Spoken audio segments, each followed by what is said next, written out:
할렐루야. 우리 좌우에 계신 분들하고 인사하겠습니다. 너무 잘 오셨습니다. 네, 감사합니다.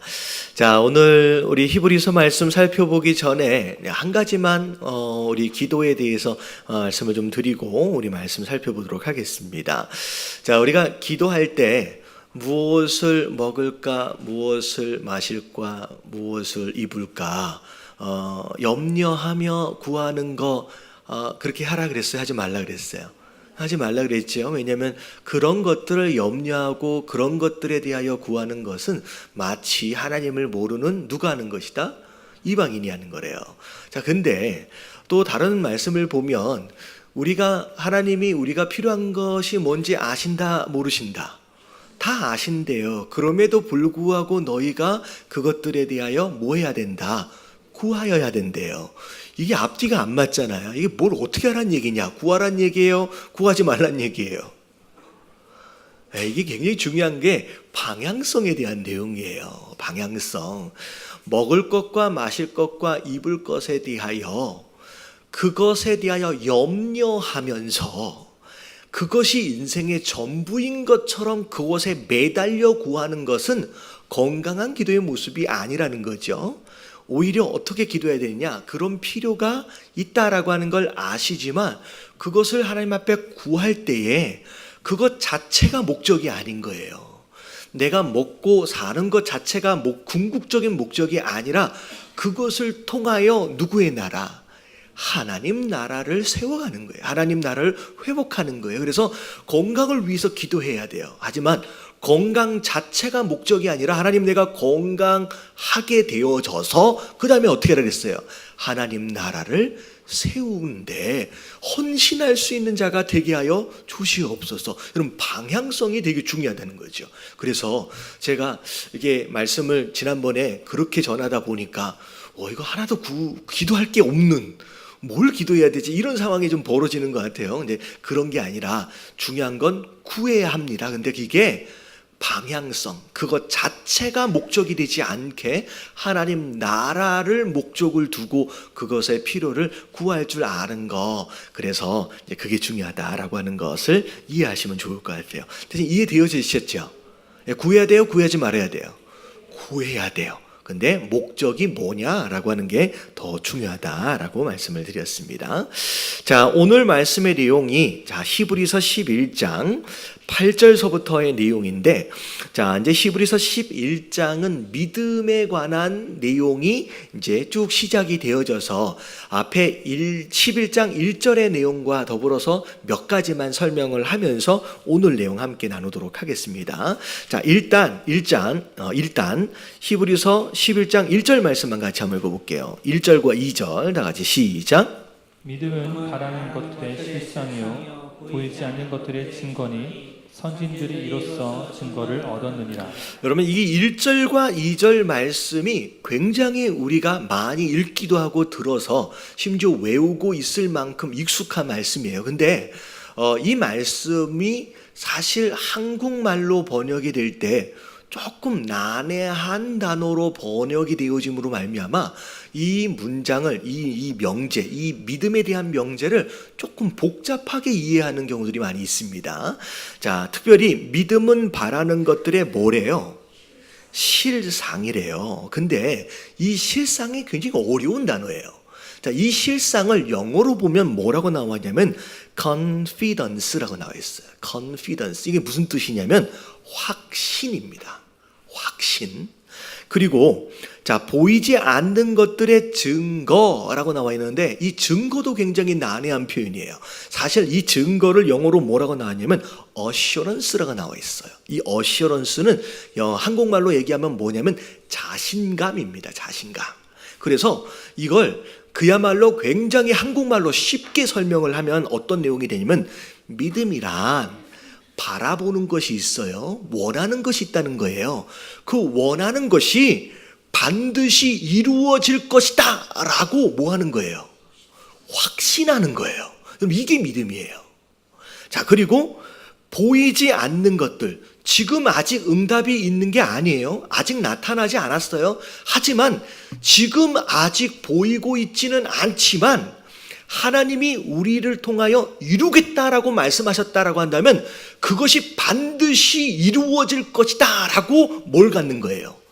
자신감을 갖는 것이 그게 믿음이라는 거죠. 그래서 여러분 이 표현이 무슨 표현인지 아시겠죠 이제?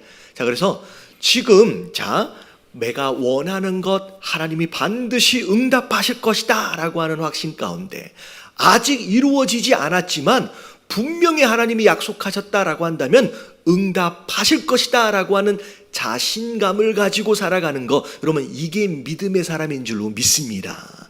그리고 그 다음에 2절 말씀도 조금 어렵게 설명이 됐어요.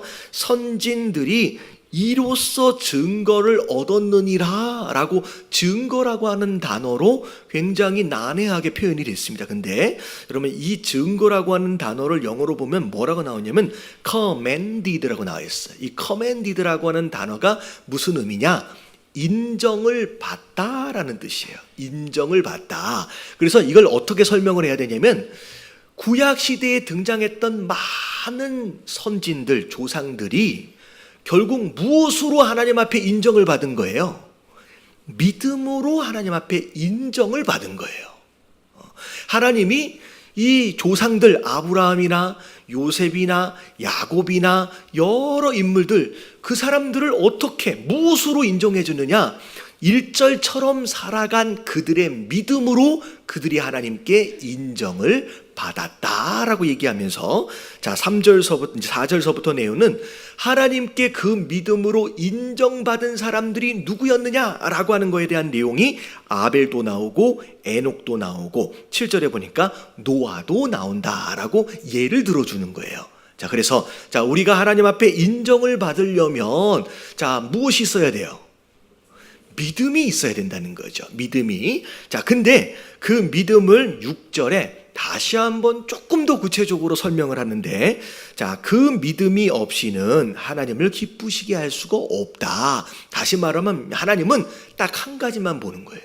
우리가 어떤 능력을 가지고 있느냐, 우리가 어떻게 생겼느냐, 어떤 재능이 있느냐, 어떤 경험이 있느냐, 하나님 별로 관심이 없어요. 그것을 관심을 갖는 게 아니라 우리에게 뭐가 있느냐? 믿음이 있느냐는 거예요. 믿음이 있으면 없는 재능에 은사를 부어주시는 거예요. 할렐루야. 그러니까 내가 어떻게 생겼느냐라고 하는 건 별로 문제가 안 돼요. 내 안에 믿음이 있느냐 없느냐라고 하는 게 가장 중요하고, 하나님은 그것으로 그 사람을 인정하시고 그것으로 그 사람에 대하여 기뻐하신다는 거예요. 근데 앞에 1절에 나와 있는 믿음에 대한 명제가 사실 약간은 개론적인 부분에서의 명제라고 한다면 6절에 나와 있는 이 믿음에 대한 정의는 조금 더 구체적인 이제 정의가 될 수 있을 것 같아요. 과연 뭘 믿는 것이냐? 하나님께 나아가는 자는 첫 번째 뭘 믿어야 돼요? 반드시 그분이 계신다는 것을 믿어야 된대요. 여러분 이거 너무 당연한 것 같은데 너무 그렇지 않아요. 많은 경우 하나님이 계신다. 지금 우리 예배 가운데 지금 계신다. 그리고 우리 삶 가운데 함께 옆에 계신다라고 하는 것을 진짜 인정하고 인식하고 살아가느냐라고 하는 것을 우리가 돌아볼 필요가 있다는 거예요. 사실 하나님이 진짜 계신다라고 하는 걸 믿으면 우리의 삶과 우리 예배의 태도가 굉장히 많이 달라질 수 있다는 거죠. 그래서 첫 번째 우리가 믿어야 될 게 뭐냐면 하나님이 계신다라고 하는 걸 믿어야 된대요. 두 번째 뭘 믿어야 되느냐? 그가 자기를 찾는 자들에게 뭘 주신대요? 상을 주신대요. 하나님은 반드시 우리의 행위와 우리의 행동에 대하여 갚아주시는 분이라는 거예요. 그래서 좋은 의미에서 본다면 우리가 잘한 것이 있으면 그 잘한 것에 대하여 뭘로 갚아주세요? 상으로 갚아주세요. 근데 반대로 우리가 잘못한 것이 있으면 무엇으로도 주실 수 있어요? 또 매로도 주실 수 있는 분이다. 이 얘기는 뭐냐면 반드시 하나님은 우리가 행동하는 것들을 팔짱 끼고서 가만히 지켜만 보고 계시는 분이 아니라 우리가 어떻게 행동하고 있느냐에 따라서 그분이 우리 삶에 직접적으로 반응하시는 분이라는 거예요. 그럼 그것을 믿는다라고 한다면 우리가 이 하루를 살아감에 있어서의 질이 달라지는 거예요. 목적이 달라지는 거예요. 내가 어떻게 살았느냐에 따라서 거기에 합당한 보상이 있다라고 하는 것을 믿는다라고 한다면 이게 달라진다라는 거죠. 그래서 뭐 학교나 학원이나 뭐 이런 데서 애들이 보면 뭔가를 했을 때 스티커라든지 뭐라든지 하나씩, 사탕이라든지 뭐라든지 하나씩 준다 그러면 애들이 어떻게 돼요? 그동안 딴짓하고 있더라도 사탕 준다라고 하면 이제 눈이 반짝반짝 거리잖아요. 그러면 이게 그것과 똑같은 거라는 거죠. 우리 삶 가운데 적당히 이렇게 살다가 가는 거지라고 하는 것이 아니라 내가 어떻게 예배하고 있느냐, 내가 어떻게 삶을 살았느냐에 따라서 반드시 보상하실 것이다 라고 하는 거에 대한 믿음이 있다라고 한다면 우리의 눈빛이 괴슴칠해질 수가 없다라는 얘기가 되는 거예요. 할렐루야. 자, 그래서 믿음에 대한 정의를 1절과 6절에 이제 해 가시는 가운데, 그렇게 살아내었던 조상들, 그 조상들이 어떤 삶을 살았는지에 대한 예가 오늘 아침 말씀 아벨도 나오고 에녹도 나오고 노아도 나왔어요. 노아도. 그렇게 해서 예를 들어드리는 가운데, 이제 오늘 말씀 8절에 보니까 믿음하면 누가 떠올라요? 아브라함이 떠오르죠. 그래서 히브리서에 보면 이 믿음이라고 하는 부분에 있어서 굉장히 강조하는 인물이 누구라고 이제 두 명이 있는데, 이 아브라함이라고 하는 인물하고 뒤에 보니까 이제 모세라고 하는 인물을 굉장히 강조를 합니다. 8절 말씀 같이 한번 읽어볼게요. 시작. 믿음으로 아브라함은 부르심을 받았을 때에 순종하여 장래의 유업으로 받을 땅에 나아갈세 갈 바를 알지 못하고 나아갔으며. 믿음을 이야기할 때 아브라함이 믿음으로 의롭다 하심을 얻었다라고 말씀하고 계시지만, 그 믿음이라고 하는 것이 있는 이 아브라함 삶 가운데 반드시 이 순종이라고 하는 이 행동적인 표현들이 같이 나타나게 되었다는 거죠. 그래서 믿음으로 아브라함은 하나님이 불렀어요.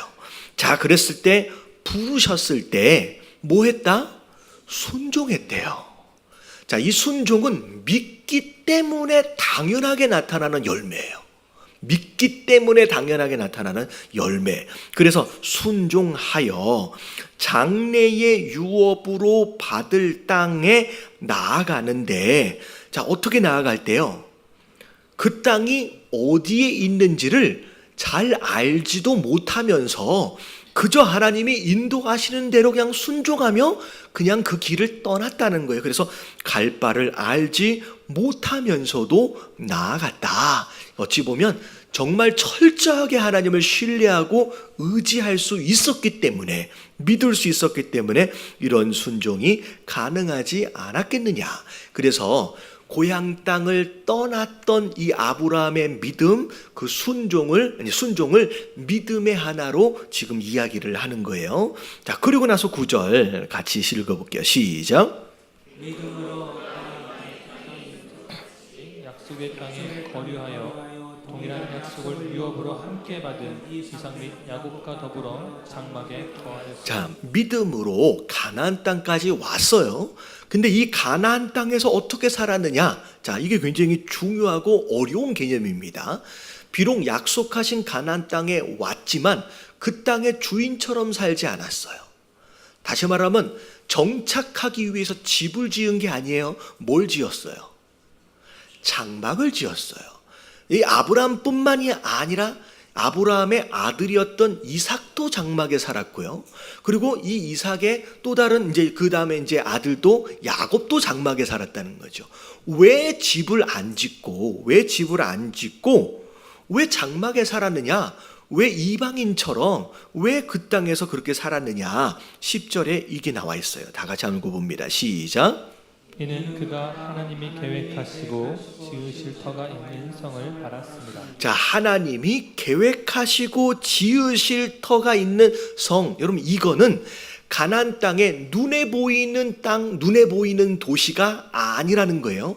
아브라함이 비록 약속의 땅이라 부르심을 받아 가나안 땅까지 왔지만, 아브라함은 이 가나안 땅 자체를 약속이라고 생각하지 않고 뭘 바라보는 것이냐? 장차 하나님께서 완전하게 지으실 그 하나님의 나라, 그 하나님의 나라를 바라보기 때문에 집을 짓지 않았다는 거예요. 마치 장막만, 텐트만 짓고 그걸 바라보는 삶을 살았다는 거죠. 다시 말하면 아브라함의 진짜 믿음은 두 가지예요. 하나님이 인도하실 때 순종함으로 반응한 거.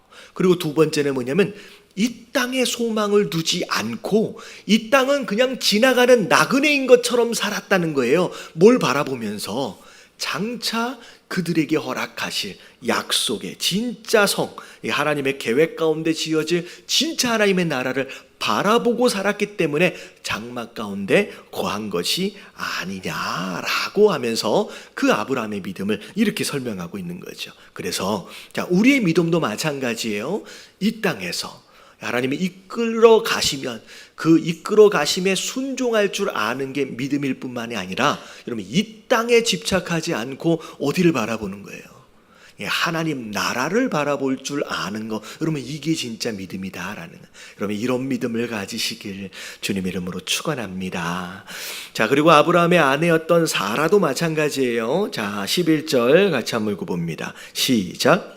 믿음으로 사라 자신도 나이가 많아 단산하였으나 잉태할 수 있는 힘을 얻었으니 이는 약속하신 이를 믿으신 줄 알았습니다. 네, 더 이상 아이를 낳을 수 없는 나이가 됐어요. 자, 그럼에도 불구하고 약속하신 이가 믿으신 줄. 자, 약속하신 분이 반드시 그 약속을 이루시는 신실하신 분이다라고 하는 것을 믿음으로 말미암아 뭘 얻었어요? 힘을 얻은 거예요. 그럼 믿음이 우리 안에 힘이 되어지는 거예요.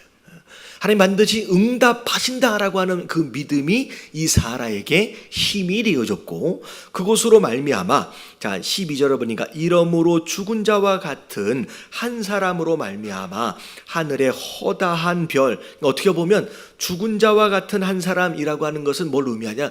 더 이상 생산할 수 없는 육체를 가진 여인이에요.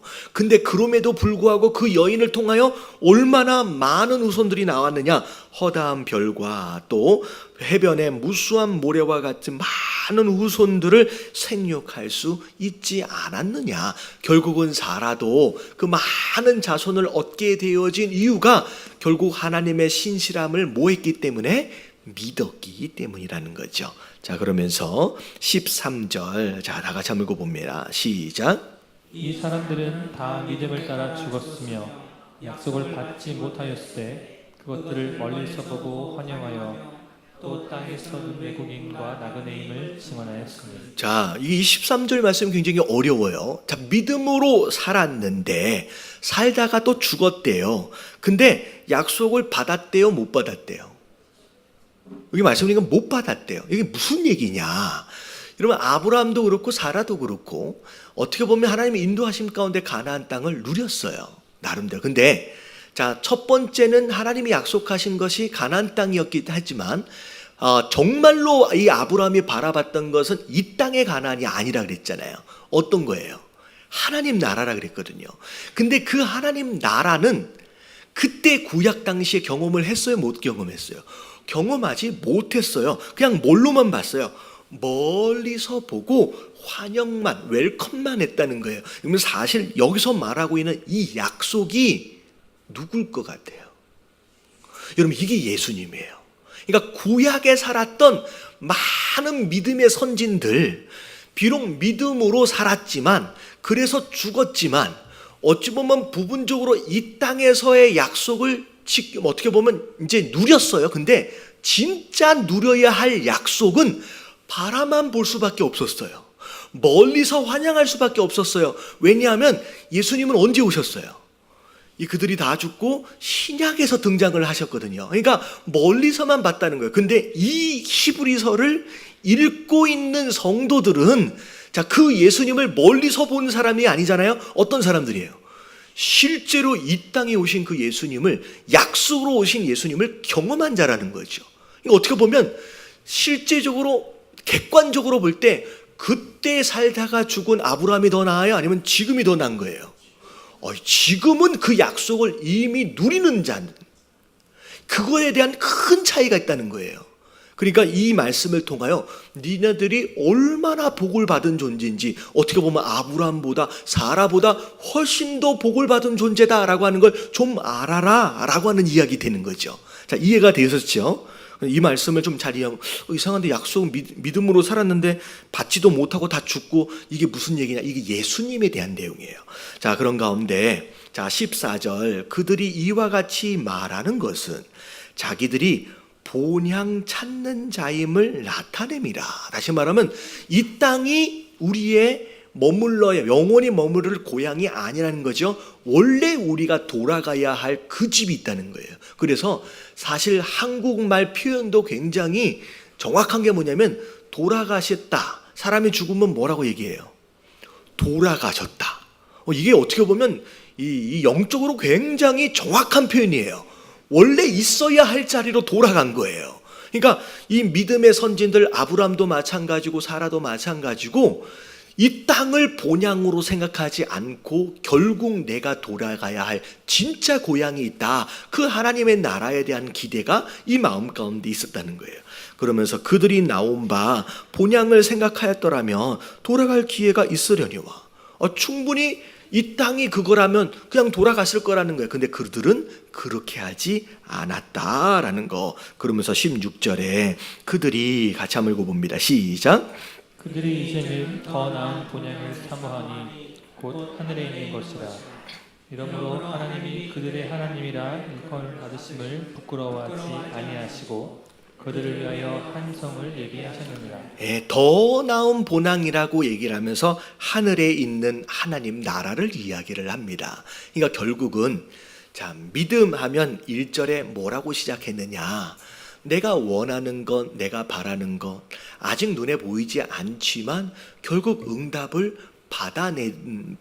결국 응답을 하실 것이다 라고 하는 자신감과 그런 확신 가운데 살아가는 거, 그리고 또 하나님을 또 믿으면 하나님께 찾으면 반드시 상으로 돌려주시겠다. 근데 이 개념이 이 땅에만 머물러 있는 게 믿음이 아니라는 거예요. 단순히 이 땅에서 내가 필요한 것이 있고 내가 원하는 것이 있어서 내가 막 간절히 믿고 간절히 주님 앞에 구했더니 결국 응답이 되었다라고 하는 것만을 믿음이라고 얘기하는 게 아니라, 물론 그것도 사라가 이 땅에서 응답을 받고 아브라함이 이 땅에서 응답을 받은 것처럼 부분적으로 누릴 수 있지만, 진짜 믿음은 뭐를 바라보는 거예요? 하나님 나라를 바라보고 그 하나님 나라가 내가 진짜 돌아가야 할 본향으로 알고 그것에 대한 소망으로 살아가는 것. 여러분, 이게 어찌 보면 믿음의 완성이다라고 얘기하시면 될 것 같아요. 그래서 단순히 이 땅에서 누려야 할 그것에만 집착하지 말고 정말 하나님 나라까지를 바라볼 수 있는 진짜 믿음의 사람들 되어지시길 주님의 이름으로 축원합니다. 그래서 우리의 마음이 지금 어디에 있느냐, 우리의 본향을 어디로 생각하느냐라고 하는 것도 믿음의 한 부분이다라고 이야기하고 있는 거예요.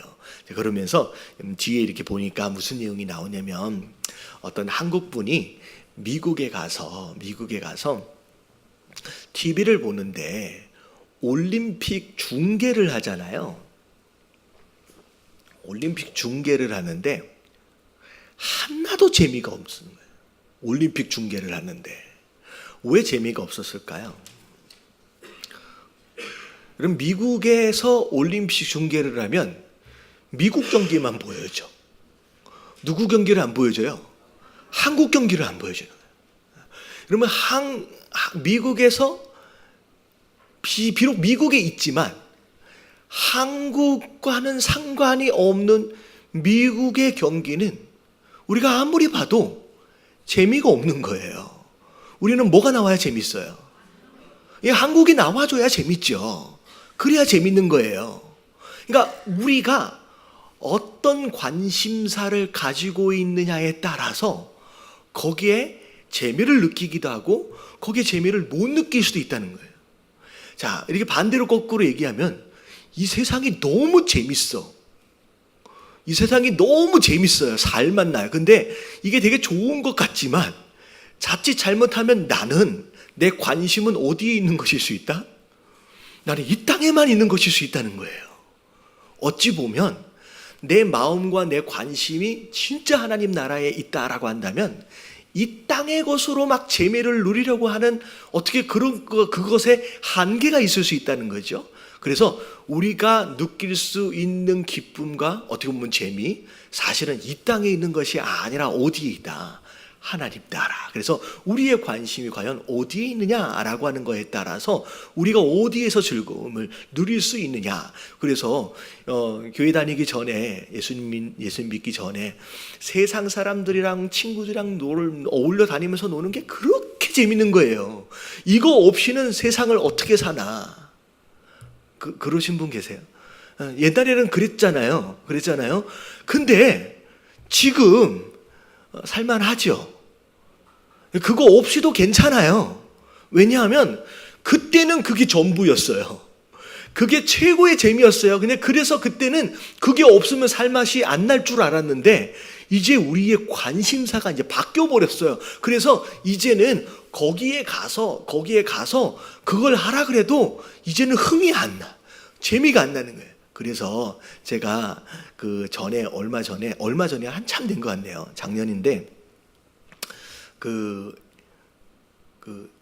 에밀리가 노래 부르는 걸 너무 좋아해요. 근데 코인 노래방 있잖아요. 코인 노래방. 그걸 그렇게 가자고 이렇게 하는 거예요. 그래가지고 저는 제가 노래방을 가봤을까요? 안 가봤을까요? 제가 엄청 많이 갔었어요. 제가 노래방을 엄청 많이 갔었어요. 이게 방송에 나가면 좀 애매할 수도 있는데 제가 언제 갔냐면 제가 군대 생활을 이제 전투경찰, 의무경찰로 제가 복무를 하면서 지구대라 그러잖아요. 파출소에서 이제 근무를 하는데 저는 노래방을 거의 일주일에 3번에서 4번을 갔어요. 근데 왜 갔냐면 고참들하고 주말에 무슨 일이 있어서 노래방에 이제 얼떨결에 따라간 적이 있는데 그 노래방에 복음성가 반주가 굉장히 많이 있는 거예요. 그래가지고 제가 의무경찰 복무를 하면 파출소 같은 데 보면 제일 한가할 때가 1시부터 한 3시까지예요. 그 시간대가 제일 한가하거든요. 왜냐면 그 시간대에 이제 외출을 이제 자연스럽게 할 수 있으니까 테이프 하나를 이 120분짜리 공 테이프를 하나를 들고서 이제 오픈을 하면 거기 가는 거예요. 그러면 녹음을 해달라고 해가지고 이렇게 꽂아놓고선 거기서 2시간 동안 찬양만 부르다가 나왔어요. 아마 그 노래방 주인이 이상한 사람이라고 생각을 아마 했을 거예요. 그래서 제가 그렇게 해서 거의 6개월을 제가 녹음을 하고 또 틀리면 다시 하고 그래서 제가 제 이름으로 그때 당시에 이렇게 카세트 테이프를 막 녹음을 해가지고 제 이름으로 앨범이 5개까지 나왔어.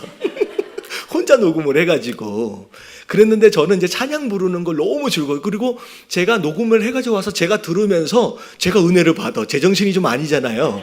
막 제가 은혜를 받아. 근데 저는 군대 생활하면서 그게 제일 행복했었던 것 같아요.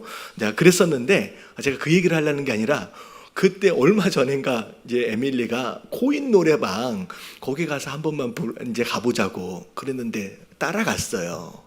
근데 부를 수 있는 노래도 없을 뿐만이 아니라 어디 한번 노래를 한번 골라서 불러볼까. 근데 너무 재미가 없고 너무 흥도 안 나고 이 부르고 있는 제가 너무 못난이처럼 느껴져가지고 한 곡을 다 못 부르겠더라고요. 근데 제가 찬양할 때 제일 여기 앞에서 찬양하고 위에서 찬양하면 너무 행복하거든요. 그러니까 어떻게 보면 관심사가 아예 다르니까 그거는 가서 노래를 부르라고 해도 재미가 하나도 없는 거예요. 여러분, 의도적으로 그것을 끊으려고 애쓸 필요가 있는 게 아니에요. 내가 어디에 관심이 있느냐에 따라서 이게 점점 뭐라 해야 될까요? 지겨워지는 거예요. 그래서 이런 우리의 행동, 우리의 거룩함은 우리가 결단해가지고 이를 악물고서 우리가 죄를 끊어야지, 이렇게 우리가 거룩해지고 우리가 깨끗해지는 게 아니라 뭐가 바뀌면 돼요? 우리의 시선이 바뀌고요, 우리의 관심이 바뀌면요, 옛날에 하던 그런 것들이 이제 재미가 없어지고요, 정말로 재미있는 것이 바뀌어지게 돼 있다는 거예요. 여러분, 이게 여러분 행복하게 예수님을 닮아가는 사람의 모습인 줄로 믿습니다. 그래서 우리 교회에서는 죄 짓지 말라고 막 그렇게 얘기하기보다는 오히려 뭘 바꿔라? 시선을 바꾸고 관심을 바꾸라는 거예요. 여러분 그러면 우리가 죄도 끊어지는 가운데 정말 경건의 삶을 살아져가는 가운데 여러분 함께 동반하여 행복을 누릴 수 있게 되는 줄로 믿습니다. 예. 자, 노래방 이야기는 이제 여기서 잊어버리시고요, 뭐에 관심을 갖느냐라고 하는 게 더 중요하다라는 거. 자, 그러면서 자, 아브라함에 대한 또 다른 믿음을 이제 설명하고 있어요. 아브라함 본토 친척 아비집을 떠나는 그 첫 번째 믿음, 그리고 이 땅의 가나안이 아니라 하나님 나라를 바라보는 두 번째 믿음, 세 번째 믿음이 뭐였는지, 자, 17절 18절 읽어볼게요. 시작. 아브라함은 시험을 받을 때에 믿음으로 이삭을 드렸으니 그는 약속들을 받은 자로 돼 그 외아들을 드렸느니라. 그에게 이미 말씀하시기를 내 자손이라 칭할 자는 이삭으로 말미암음이라 하셨으니. 자, 아브라함의 세 번째 믿음이 무엇이었느냐? 결국 믿음으로 약속의 아들 이삭을 얻었어요. 근데 자, 하나님이 갑자기 이 외아들을 내게 바쳐라, 제물로 바쳐라 라고 하나님이 요구하시는 거예요. 자, 그랬을 때 18절에 보니까 분명히 약속으로 주신 아들이 이삭이라고 하는 거에 대한 믿음이 있는 거예요. 그래서 내 자손이라 칭함을 받은 이삭으로 말미암느니라 하셨으니 그가 자, 근데 하나님의 명령하심에 순종해서 이 아브라함이 이삭을 드렸습니다. 드리려고 지금 제물로 바치는 거예요. 근데 제물로 바칠 때 아브라함이 뭘 믿었는지를 보면 분명히 이 아들인데 왜 이 아들을 바치라고 하실까? 이 아들을 제물로 바쳐버리면 죽잖아요. 그러면 도대체 어떻게 되는 것일까? 그 가운데 아브라함이 뭘 믿었느냐면, 비록 내가 하나님 말씀에 순종해서 이 아들을 바친다라고 할지라도 반드시 하나님이, 그러니까 다시 또 아들을 주신다고 생각한 게 아니에요. 이 죽은 아들, 불에 태워져서 재로 변해버릴 수밖에 없는 상황이 될지라도 이 아들을 어떻게 하실 수 있다? 다시 살리실 수 있다라고 하는 믿음을 가졌다는 거예요. 그게 그 19절이에요. 자, 같이 한번 읽어봅니다. 시작. 그가 하나님의 이미 이삭을 죽은 자 가운데서 다시 살리실 줄로 생각한지라. 비유컨대 그를 죽은 자 가운데서 또 받을 것이니라. 네, 부활에 대한 믿음이 아브라함에게 있었어요. 그러니까 진짜 사랑하는 그 아들을 하나님 앞에 바치는 정도의 믿음이 아니라 그 믿음 안에는 뭐에 대한 믿음이냐면, 비록 죄가 되어질지라도 그 죄를 모아서 다시 이삭으로 살리실 수 있는 그 하나님의 능력을 믿은 거예요. 그러니까 어마어마한 믿음이죠. 부활에 대한 믿음. 실제로 그래서 아브라함이 아침에 저녁 때 하나님이 이삭을 바치라라고 명령하셨어요. 아침 일찍 일어나가지고 이 이삭을 데리고 떠납니다. 떠나기 전에 아내 사라하고 의논을 했어요, 안 했어요? 안 했어요. 의논하면 어떻게 될 것 같아요?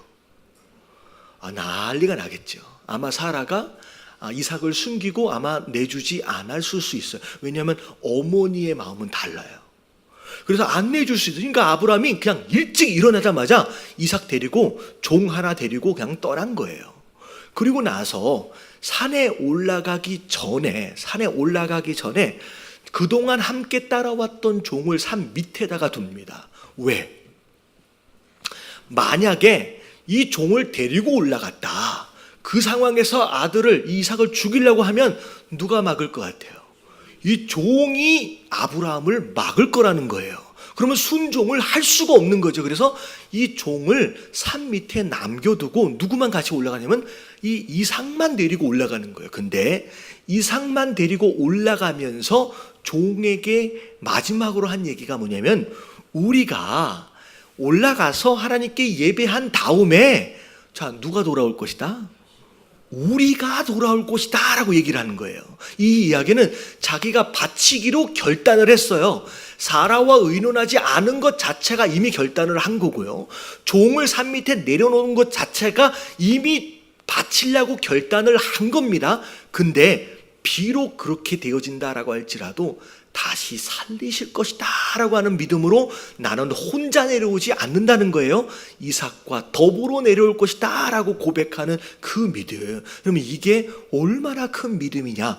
부활을 믿는, 그 하나님의 능력을 믿는 이 신앙이 이 아브라함에게 있었다라고 얘기하는 거예요. 그래서 여러분, 우리가 살다면 야, 이젠 끝났다 라고 여겨질 수 있는 최악의 상황이 벌어질 수 있어요. 근데 그거보다 더 바닥까지 내려간다라고 할지라도 여러분, 하나님은 무에서 유를 만드시는 거예요. 여러분, 죄에서 사람을 다시 살리실 수 있다라고 하는 믿음, 이 아브라함의 믿음을 가지고 여러분, 그 끝에서라도 여러분들 포기하지 마시길 주님의 이름으로 축원합니다. 하나님만 계시면 된다는 거예요. 자, 그리고 나서 20절 다 같이 시작. 믿음으로 이삭은 장차 있을 일에 대하여 야곱과 에서에게 축복하였으며. 자, 믿음으로 야곱은 죽을 때에 요셉의 각 아들에게 축복하고 그 지팡이 머리에 의지하여 경배하였으며, 아브라함의 아들이었던 이삭도 자, 누구를 축복했어요?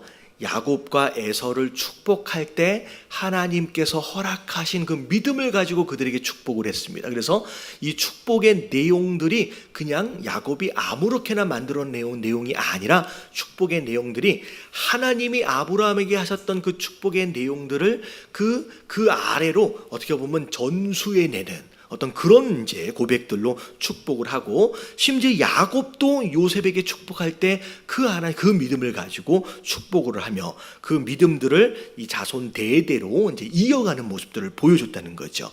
심지어 요셉은 자기가 죽을 때 뭐라고 얘기했느냐? 내가 비록 죽어서 이제 죽었다라고 할지라도 반드시 하나님은 이 애굽 땅에서 다시 이 가나안 땅 약속의 땅으로 우리 민족을 돌려보내실 거라는 거예요. 그러면 그때 뭐가 라는 거예요? 내 뼈를 여기에 두지 말고 함께 나갈 때 나도 함께 나갈 수 있게끔 하라라고 마지막 유언으로 남깁니다. 그래서 모세와 이스라엘 백성들이 출애굽을 할 때 누구의 뼈를 가지고 나와요? 요셉의 뼈를 틀고 나오는 거예요. 어떻게 보면 요셉이 비록 어쩌다가 애굽에 와 있는 상황이 되었지만 그가 머물러야 할 곳이 이 애굽 땅이 아니다라고 하는 그 믿음을 가지고 이런 유언까지를 하게 된다는 거죠. 자, 그러면서 자, 그 다음 이제 내용이 23절 같이 한번 읽어봅니다. 시작. 믿음으로 모세가 났을 때에 그 부모가 아름다운 아이임을 보고 석 달 동안 숨겨 왕의 명령을 무서워하지 아니하였으니. 자, 아브라함의 믿음이 그 자녀에게 쭉 전수되어져서 내려가는 가운데 23절에 보니까 모세라고 하는 이름 이제 모세라고 하는 사람의 믿음을 이야기하는데, 사실 모세가 모세 되어질 수 있었던 이유 중에 하나가 뭐냐면 그 모세의 부모가 목숨을 걸고 이 모세를 살리려 했던 노력에서 시작되었다는 거죠. 그 살리려 했던 그 부모의 그 시도가 사실 무엇에 근거한 거예요? 믿음에 근거한 거라는 거죠. 근거한 거라는 거예요. 그래서 왕의 명령을 무서워하지 않고, 그러니까 두려워하지 않는 가운데 담대함으로 이 모세를 살리려 했다는 거예요. 그런 가운데 자, 24절에 보니까 믿음으로 모세는 장성하여 바로의 공주 아들이라 칭함받기를 거절하고, 어떻게 보면 이 공주의 아들로서 그냥 편안하고 안락하게 애굽에서 그냥 살 수 있었어요. 그럼에도 불구하고 그것을 궁극적인 축복으로 여기지 않았다는 거예요. 오히려 그것을 포기하고 오히려 누구 편에 섰어요? 하나님의 백성 편에 섰다는 거예요. 하나님 백성 편에 슴으로 인하여서 앞으로 당하게 될 여러 가지 뭐라 그럴까요? 손해, 핍박, 그럼에도 불구하고 그게 자기가 있어야 할 자리, 그리고 자기가 해야 할 일이다라고 하는 것을 믿음으로 받아낸 거라는 거죠.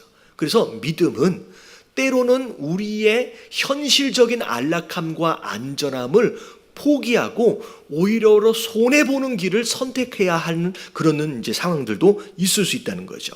그래서 하나님의 백성과 함께 고난받기를 잠시 죄악의 낙을 누리는 것보다 더 좋게 여겼다. 심지어 26절을 보니까 모세의 헌신을 누굴 위한 것이다 라고 얘기하고 있느냐면 26절 다 같이 시작. 그리스도를 위하여 받는 수모를 애굽의 모든 부하보다 더 큰 재물로 여겼으니 이는 상 주심을 바라 봅니다. 예. 이 모세가 그렇게 했던 것이 단순히 자기 민족을 불쌍히 여기는 수준에서의 머무르는 게 아니라는 거죠. 사실 뭘 바라보는 자였다? 그리스도.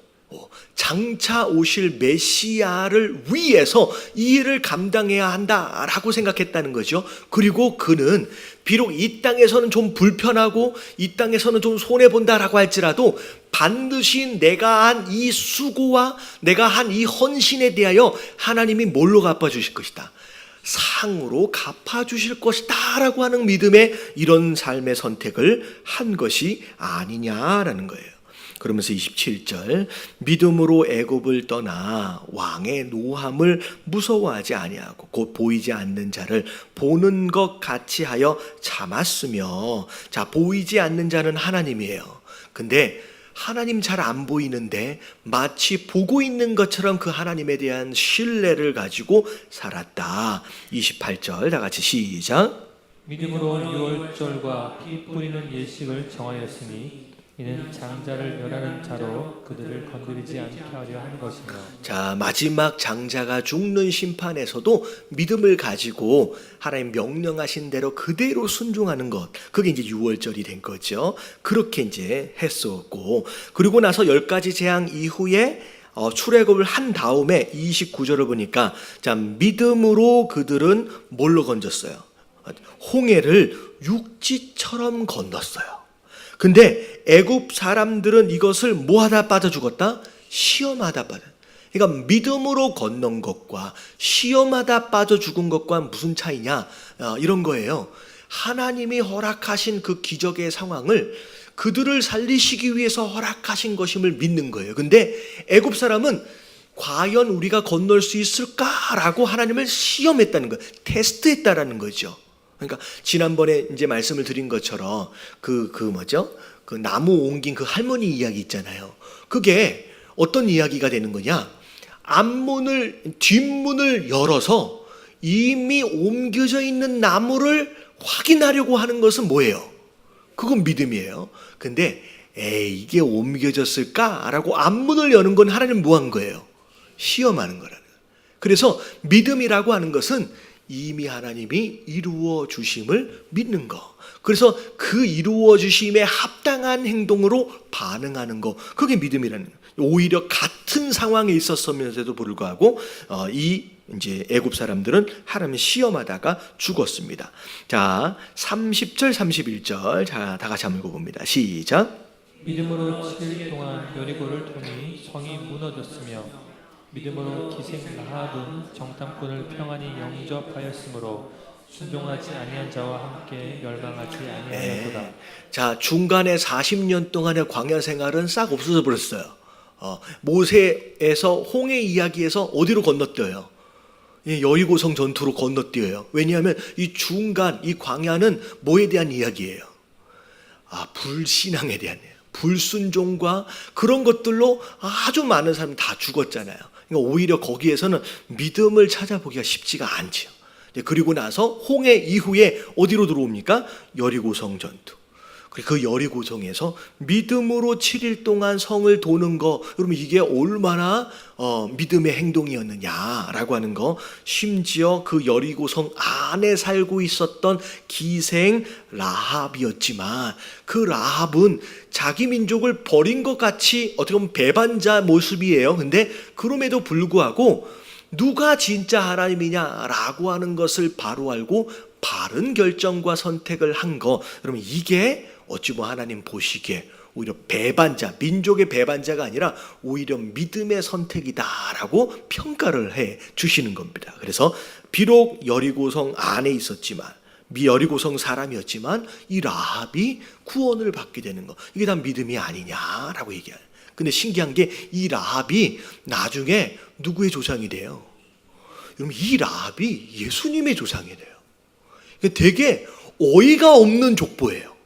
사실 뭐 혈통의 무슨 정당성 뭐 이런 것을 중요하게 생각하는 인간적인 입장에서 보면 뭐 유대 지파 안에서 아주 깨끗한 혈통, 그걸 유지해서 메시아가 나야 되는 게 굉장히 근사해 보이잖아요. 이 대부분의 역사들이 그렇게 써져 있어요. 어떤 누군가가 태어날 때 그 혈통의 어떤 당위성이나 정당성이나 이런 것들을 강조하기 위해서 무슨 깨끗한 혈통을 강조하는데, 여러분 신기하게 메시아의 혈통은 깨끗한 것과는 전혀 상관이 없어요.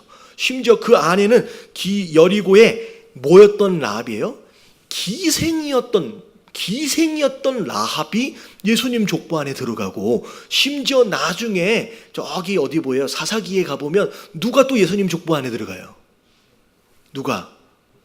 룻이 예수님의 족보 안에 들어가잖아요. 룻은 이방 여인이에요. 이방 여인인데 또 들어와서 거기, 결국은 예수님의 족보는 그냥 뭐의 족보냐면 혈통을 중심으로 한 족보이기보다는 믿음을 중심으로 한 족보예요. 누구든 상관이 없다는 거예요. 정말로 저 밑바닥에 기생이라고 할지라도. 그 구약시대 이스라엘 백성들 입장에서 이방인들은 돼지나 개로 여겼거든요. 근데 그렇게 무시되어지는 그런 이방인이다라고 할지라도 뭐만 있으면, 믿음만 있으면 너희가 예수님의 족보 안에 들어갈 수 있다라고 말씀하시는 거예요.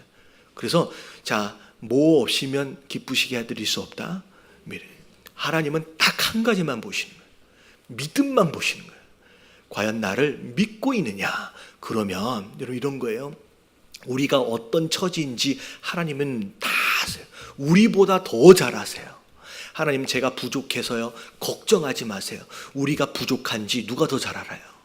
하나님이 더 잘 알고요. 우리가 능력이 없는지, 우리가 겁장인지 하나님이 더 잘 아세요. 근데 딱 한 가지만 보기 원하시는 거예요. 네가 나를 믿느냐? 네가 능력이 없고 네가 실력이 없고 네가 여러 가지로 모난 구석들이 많다라고 할지라도 네 안에 내가 네 안에 믿음만 확인하면 이 모든 것을 다 할 수 있도록 내가 끌어가겠다라고 말씀하시는 거예요. 여러분, 믿음을 가지고 하나님을 기쁘시게 해드릴 수 있는 저와 여러분들, 그래서 이 믿음으로 쓰임받는 저와 여러분들 되시길 주님의 이름으로 축원합니다.